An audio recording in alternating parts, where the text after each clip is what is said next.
Not many people know this, but the show Pimp My Ride was a total scam, and most of the cars featured on it were either not fixed properly or made worse. Pimp My Ride was about normal, everyday people who had cars that were in total disrepair. So the rapper Exhibit would show up at their house one day and tell them that he was going to pimp their ride. And they would not only fix the car so that it was drivable, but they would also add a bunch of like really interesting and extravagant new custom additions that would be tailor suited to the person's personality. So for example, there was a guy who really loved movies, and so they installed a projector on the car so that you could project movies on the side of it. But famously, many of these custom installations were also kind of like really over the top and ridiculous. Like for instance, a nurse who had their car pimped, and they installed an MRI machine inside of the car. But what a lot of people didn't really know is that the actual pimping of the rides was largely completely fake. And this didn't come out until years later, whenever Huffington posted an expose where they interviewed a bunch of former contestants who revealed that essentially Pimp My Ride made their cars worse than they were before they got on the show. So for instance, there was this contestant named Seth Martino who was a little bit overweight,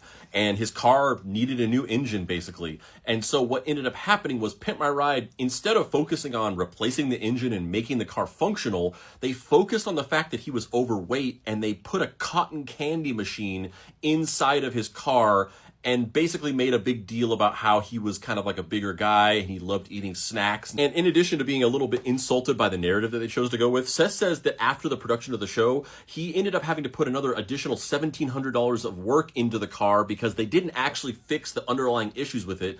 And then ultimately the car broke down and he had to get rid of it and get a new one. Seth also said that they installed multiple LED TVs in the back of his car, but that they stopped working the day after they filmed the episode. There was another contestant named Justin Derringer who said that they actually added more damage to his car prior to filming to make it seem worse. They scratched the paint, tore off the bumper, and then they ended up adding a movie projector, like I mentioned earlier, and a pop-up champagne bottle holder. But then after the filming of it, they removed the projector and the champagne bottle holder, saying that neither things were road safe. So they essentially scratched up and damaged his car, fixed this cosmetic damage that they made, installed a bunch of weird useless stuff, took it out after filming, and didn't actually fix his car. In fact, most contestants interviewed from the show report that very shortly after filming the episode, they either had to get rid of or sell the car because it wasn't drivable, or it was just a huge cash sink headache that they had to put a bunch more money into to get it to work that they should have just actually used to get rid of it and buy a new car. In the years since, Exhibit has sort of distanced himself from the show in interviews, saying that he was just a host and he really had nothing to do with what they did with the cars or, whether they fixed them or not. But a lot of the contestants sort of ended up feeling like the show made their lives worse rather than, better or, gave them a cool new car.